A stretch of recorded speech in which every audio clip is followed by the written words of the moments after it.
sa weekend. Anong alam mo? Anong alam ko? Ang alin? Tayo mo naman kausap doon. Tayo mong kausap sa chat, no? Wala na, yun lang. Yun lang ang kwento. Tapos sabi niya, artista na si Oliver. Kasi si Kuya Oliver yung nakawork ko din yan dati kasi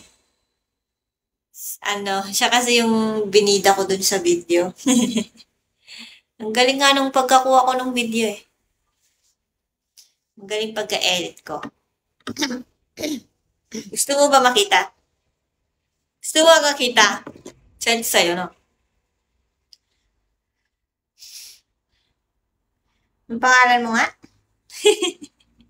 Anong pangalan mo?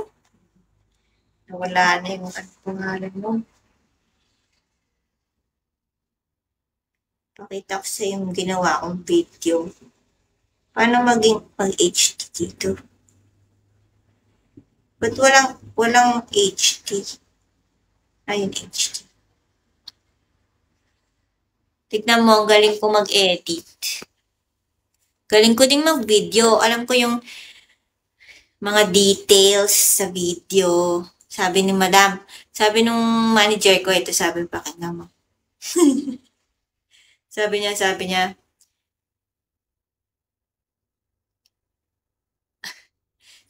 edi sinend ko yung video natapos ko kapon. Sabi niya kasi, salamat sa time, really appreciate. Bawi na lang me next time ha. Sabi niya kahapon. Tapos sinend ko na yung video sa kanya kagabi. Tapos sabi niya, super ganda. Tapos, nilike ko lang. Ay, hindi ko pa pala nireplyan yan. Tapos sabi niya kanina umaga, Madam, good morning. Nakapost na malapit na maging artista si Oliver, sabi niya. So, good morning, madam. Sabi ko, okay lang po ba yung video? Sabi niya, ay, professional talaga eh. Sabi, legit na content creator ko pala. Sorry at na maliit pa kita before, sabi niya. lagi kasi kami nagbibiruan nito ni madam. Matandang dalaga kasi to. Ano din, Pinay. Pero matandang dalaga, pag hanap po nga sa jowa eh. Ayaw kaya ni Baso. Ayaw kaya ni Baso kay madam. Mukhang bata pa nga itsura ni madam eh. Sabi, 50 na kasi siya. Pero sabi ko, madam, mukha ka lang 38. Ang sexy pa niya. Kasing katawan ko lang siya, tas sexy pa siya. Tapos sabi ko, ha, madam, ha. Puro kang tawa eh. Tapos sabi niya, yes, kasi may ugali ka. Yes, kasi may ugali ka at gusto ko mamit nanay mo para sumbong kita. Remember, sabi niya. This year sana pero di natuloy. Sa 2027, punta na kita sa bahay mo, sabi niya. Lagi kasi ko sinasabihan ni madam na may attitude daw ako. Lagi niya kasi sinasabihan may attitude daw ako, sabi niya. Hindi, di ba kasi mataray ako? Pero hindi sa work masipag ako sa work, kaya nga gusto niya ako eh. Pero kasi pag kunwari may mga guests na nag-attitude, pero hindi ako nag-attitude sa kanila in front. Pag sa kanila, sa ay madam lang. Sabi ko, sige madam, visit ka sa amin madam pag umuwi ka, Pinas ka. Yan, sabi niya, sa November 29, invite ulit kita sana. 10 to 11:30 p.m. may silent disco. Pasuyo may ulit ng video. Sabi niya, ay madam, uwi na po ako eh, sabi ko. Okay, salamat sabi niya, artista na si Oliver, sabi na naman niya kanina. Madami po ba comments? Sabi ko, almost 2K views niya. Almost 2K views na, sabi niya, wow, sabi ko. So, pero okay na kahit 1K views. Oh, pero okay na kahit 1K views, okay na eh. Ito nga, 2K views. Diba? So, yung naka-view sa lahat ng mga taga-MBS. Nakita mo ba? Napanood mo? Galing ka na.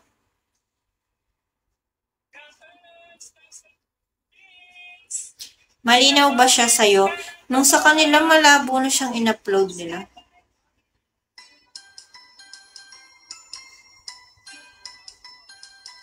Magaling ako. Malinaw sa'yo kasi naka-HD. Pero nung in-upload nila sa page nila, hindi malinaw eh.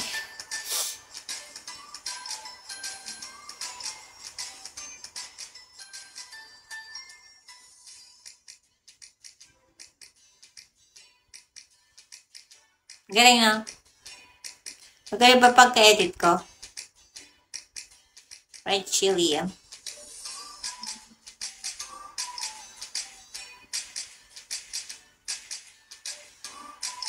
Artista na si Kuya Oliver eh. Oh. Pinokus ko siya eh.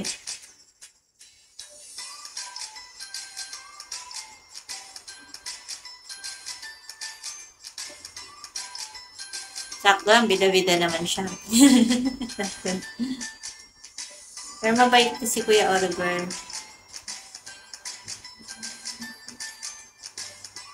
I-help ka niya talaga. Galing ko nga, pati yung mga details eh. Diba? Actually, pwede ako talagang vlogger, mga editor, ganyan. Magaling ako sa pag-i-edit eh. Kaso nga lang, di ako magaling din sa mga voice-over. Hello guys! Andito tayo ngayon sa IG. Ako marunong sa ganun. O diba, pati yung mga menu nila, naka-ano pa.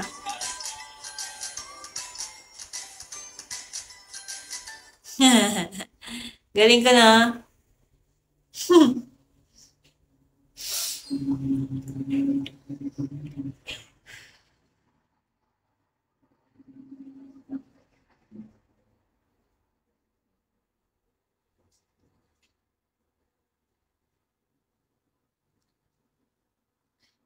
Ito, makakatakot kami. Lumtos na.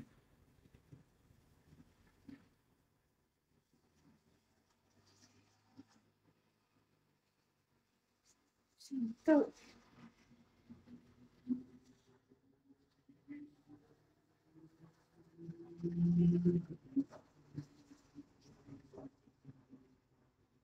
Ayan, na-distract na naman si girl. Distract na naman ako sa mga, sa mga, ha? Ikaw mo lang hi guys, dapat yun, ko daw tayo mga kati. Kati? Si kuya nga, di ba, kasi may solar silang business, si kuya. Solar. Tapos yung pinapanood niya, tubig naman, nagbebenta ng mga, nagbebenta ng tubig, yung pang distill ng tubig, yung pinapanood niya. So yung pinapanood niya, sabi niya, hello mga katubig, sabi niya. Tapos, dapat kuya, ikaw mag-ano ka na,